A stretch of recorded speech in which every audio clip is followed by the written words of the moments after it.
So this week we're introduced to the idea of reconciliation when it comes to residential schools, and what I gathered from the videos and readings this week is that knowledge could be the liberating factor.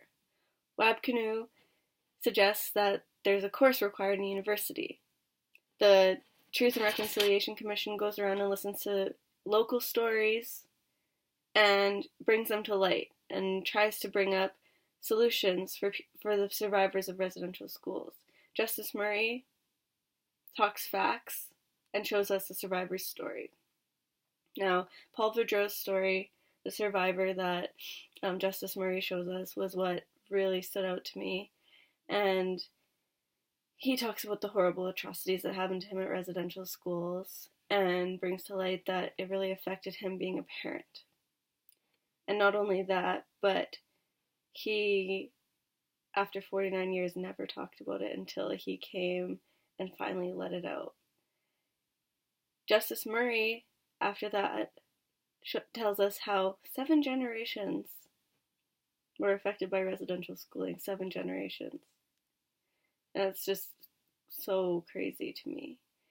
And he talks about how in those 7 generations, there's a large percentage who have been reported to having PTSD-like syndromes when they hold their baby. So babies didn't get held as much as they needed to, and we know now how important that is into a child's development to be held as a baby. We have 7 generations who were abused in almost every realm. 7 generations of babies who didn't get held enough. 7 generations of parents who are dealing with their own demons so much that they have trouble being the best parents they can be. And it's a vicious cycle that happened with residential schooling, where all of the odds were stacked against the survivors.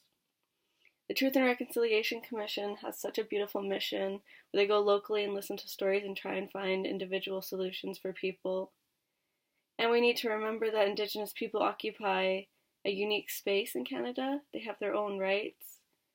And they also occupy a unique space because they are the survivors of residential schooling. We need to acknowledge what happened.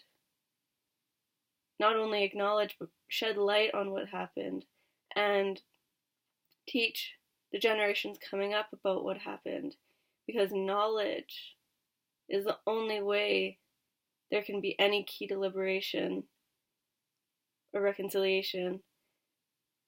Knowledge is the key. You have to know about what happened in order to go to the next step in reconciling what happened.